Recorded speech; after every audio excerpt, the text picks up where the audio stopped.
इनका मानना ये है कि शायद हमारी कुछ कमी रह गई हिंदू मुसलमान की नफरत करने में। कभी मदरसों को छेड़ देते हैं, कभी दरगाहों को छेड़ देते हैं, कभी किसी और चीज़ को छेड़ देते हैं, मतलब कुछ ना कुछ ये करते रहते हैं। तो इनकी सोच ये है कि शायद हिंदू वापस आएगा। हर एक्ट में संशोधन हुआ है, ये कोई नई बात नहीं है कि वक्फ एक्ट में ही संशोधन हो रहा है। नहीं, मेरी गवर्नमेंट से यही अपील है कि इसमें बेसिकली किसी अमेंडमेंट की ज़रूरत नहीं है, और अगर किसी अमेंडमेंट की ज़रूरत गवर्नमेंट को महसूस हो रही है तो कम से कम जो स्टेक होल्डर्स हैं उनकी राय ज़रूर इनकॉर्पोरेट की जाए, उनकी राय ली जाए। साल 2013 में यूपीए सरकार ने मूल वक्फ एक्ट में बदलाव कर बोर्ड की ताकत को और भी बढ़ा दिया था। बोर्ड को अगर लगे कि कोई ज़मीन उसकी है तो उसे कोई सबूत नहीं देना होगा, बल्कि सारे दस्तावेज दूसरी पार्टी को देने होंगे जो अब दावेदार रहा है। ऐसे में जिनके पास पक्के कागज़ नहीं, उनकी ज़मीन वक्फ के पास चली जाती है। हमारी आज की रिपोर्ट भी इसी विषय पर है। आइए आपको बताते हैं वक्फ के बारे में और कैसे करता है काम वक्फ बोर्ड। नमस्कार, मैं यशस्वी जोशी स्वागत करती हूं आपका यूबीई मीडिया की पेशकश सियासत नगरी में, जहां हम आपके लिए लेकर आते हैं सियासत के गलियारों से वो खबरें जिनसे आप अनजान हैं। केंद्र सरकार वक्फ बोर्ड के अधिकारियों को कम करने की सोच रही है। इसके तहत वक्फ बोर्ड अधिनियम में संशोधन का बिल संसद में पेश होगा। मौजूदा वक्फ एक्ट में करीब 40 संशोधन हो सकते हैं। इसमें किसी भी जमीन को अपनी प्रॉपर्टी बताकर उस पर कब्जा कर सकने की वक्फ की पावर पर रोक लगेगी। सेंटर के इस प्रवक्ता पर भारी विरोध हो रहा है। तो आइए सबसे पहले समझते हैं कि वक्फ क्या है। वक्फ अरबी भाषा के वकूफा शब्द से बना है, जिसका अर्थ होता है ठहरना। वक्फ का मतलब है ट्रस्ट, जायदाद को जन कल्याण के लिए समर्पित करना। इस्लाम में ये एक तरह का धार्मिक बंदोबस्त है। वक्फ का जायदाद को कहते हैं जो इस्लाम को मनाने वाले दान करते हैं। ये चल अचल दोनों तरह से हो सकता है। ये दौलत वक्फ बोर्ड के तहत आती है। कोई भी वयस्क मुस्लिम अपने नाम की प्रॉपर्टी वक्फ के नाम कर सकता है। वैसे वक्फ एक स्वैच्छिक कार्यवाही है जिसके लिए कोई जबरदस्ती नहीं। इस्लाम में दान धर्म के लिए एक टर्म प्रचलित है, ज़कात। ये हैसियतमंद मुसलमानों के लिए अनिवार्य है। आमदनी के पूरे साल में जो बचत होती है उसका 2.5% हिस्सा किसी जरूरतमंद को दिया जाता है, जिसे ज़कात कहते हैं। चलिए अब आपको बताते हैं वक्फ बोर्ड काम कैसे करता है और ये कैसे बनता है। वक्फ के पास काफ़ी संपत्ति है जिसका रखरखाव ठीक से हो सके और धर्मांत ही काम आए। इसके लिए स्थानीय से लेकर बड़े स्तर पर कई बॉडीज हैं जिन्हें वक्फ बोर्ड कहते हैं। तकरीबन हर स्टेट में सुन्नी और शिया वक्फ है।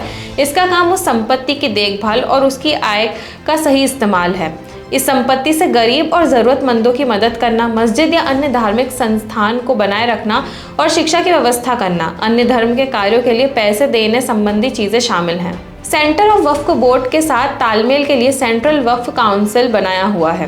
Waqf assets management system of India के मुताबिक देश में कुल 30 वक्फ बोर्ड्स हैं। Waqf assets management system of India के मुताबिक देश में कुल 30 वक्फ बोर्ड्स हैं। इनके हेडक्वार्टर ज़्यादातर राजधानियों में हैं। वहीं वक्फ से जुड़े कानून की बात करें तो साल 1954 में नेहरू सरकार के समय वक्फ अधिनियम पारित किया गया, जिसके बाद इसका सेंट्रलाइजेशन हुआ। वक्फ एक्ट 1954 ने संपत्ति के रखरखाव का काम करता है। इसके बाद से कई बार इसमें संशोधन होता गया। वक्फ में सर्वे कमिश्नर होता है जो संपत्तियों का लेखा जोखा रखता है। इसके अलावा इसमें मुस्लिम विधायक, मुस्लिम सांसद, मुस्लिम IAS अधिकारी, मुस्लिम टाउन प्लानर और मुस्लिम अधिवक्ता और मुस्लिम बुद्धिजीवी जैसे लोग शामिल होते हैं। वक्फ ट्रिब्यूनल में प्रशासनिक अधिकारी होते हैं। ट्रिब्यूनल में कौन शामिल होंगे इसका फैसला राज्य सरकार करती है। अक्सर राज्य सरकार की कोशिश यही होती है कि वक्फ बोर्ड का गठन ज़्यादा से ज़्यादा मुस्लिमों से हो। आरोप है कि सरकार ने बोर्ड में असीमित ताकत दे दी। वक्फ संपत्तियों को विशेष दर्जा दिया गया है जो किसी ट्रस्ट आदि से ऊपर है। वक्फ बोर्ड को अधिकार दिया गया है कि वह किसी भी संपत्ति के बारे में ये जांच कर सकता है कि वह वक्फ की संपत्ति है या नहीं। अगर बोर्ड किसी संपत्ति को अपना कहते हुए दावा कर दे तो ये इसके उलट साबित करना काफ़ी मुश्किल हो सकता है। वक्फ एक्ट का सेक्शन 85 कहता है कि इसके फैसले को हाई कोर्ट या सुप्रीम कोर्ट में भी चुनौती नहीं दी जा सकती। कुछ समय पहले भाजपा के नेता हरनाथ सिंह ने आरोप लगाया था कि तमिलनाडु में वहां के स्टेट वक्फ बोर्ड के तिरुचिरापल्ली जिले के एक पूरे गांव पर ही मालिकाना हक जता दिया था। महाराष्ट्र के सोलापुर में भी कुछ ऐसा ही केस आ चुका है। उत्तर प्रदेश में भी वक्फ बोर्ड ने बड़े पैमाने पर संपत्तियों पर दावा जताया था, जिसके बाद योगी सरकार ने आदेश जारी की कि वक्फ की सारी संपत्ति की जांच होगी। ये बात साल 2022 की है, लेकिन सर्वे के नतीजे सामने नहीं आ सके। वक्फ बोर्ड जहां भी कब्रिस्तान की घेराबंदी करता है, अक्सर उसके आसपास की जमीन को भी अपनी संपत्ति करार दे देता है। कानून ये जरूर कहता है कि प्राइवेट प्रॉपर्टी पर वक्फ अपना दावा नहीं कर सकता, लेकिन ये तय होना मुश्किल रहता है कि कोई संपत्ति निजी है। जमीन के पक्के कागज ना होने पर दूसरी पार्टी की प्रॉपर्टी चली जाती है, जबकि वक्फ को अपनी बात साबित करने के लिए कोई कागज नहीं देना होता है। चलिए बात करते हैं कि कितनी संपत्ति बोर्ड के पास है।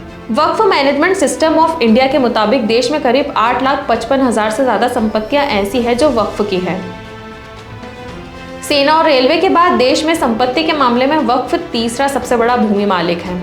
उत्तर प्रदेश में सबसे ज्यादा वक्फ संपत्ति है। यूपी में सुन्नी बोर्ड के पास कुल 2,10,239 संपत्तियां हैं, जबकि शिया बोर्ड के पास 15,386 संपत्तियां हैं। हर साल हजारों व्यक्तियों द्वारा बोर्ड को वक्फ के रूप में संपत्ति दी जाती है, जिससे इसकी दौलत में इजाफा होता रहा है। केंद्र ने वक्फ बोर्ड के असीमित अधिकारों को कम करने के लिए एक प्रस्ताव दिया। इसमें वक्फ की संपत्ति का वेरिफिकेशन अनिवार्य होगा। ऐसे ही वेरिफिकेशन उन संपत्तियों के लिए भी होगा जिन पर निजी प्रॉपर्टी होने का शक है और सालों से वहां रहते आ रहे लोगों ने दावा किया है। AIMIF चीफ असदुद्दीन ओवैसी ने संशोधन की अटकलों के बीच गुस्सा जाहिर करते हुए कहा है कि सरकार वक्फ बोर्ड की ऑटोनॉमी छीनना चाहती है, जो धर्म की आज़ादी के खिलाफ है। कई मुस्लिम संगठन भी बिल के विरोध में हैं। तो ये होती हमारी आज की एक खास रिपोर्ट, और आपको यह कैसी लगी अपने विचार हमसे जरूर साझा करें। वीडियो को लाइक और शेयर करें, साथ ही चैनल को सब्सक्राइब जरूर करें। सियासत नगरी आपके लिए लाता रहेगा ऐसी ही सियासती खबरें। तब तक के लिए धन्यवाद।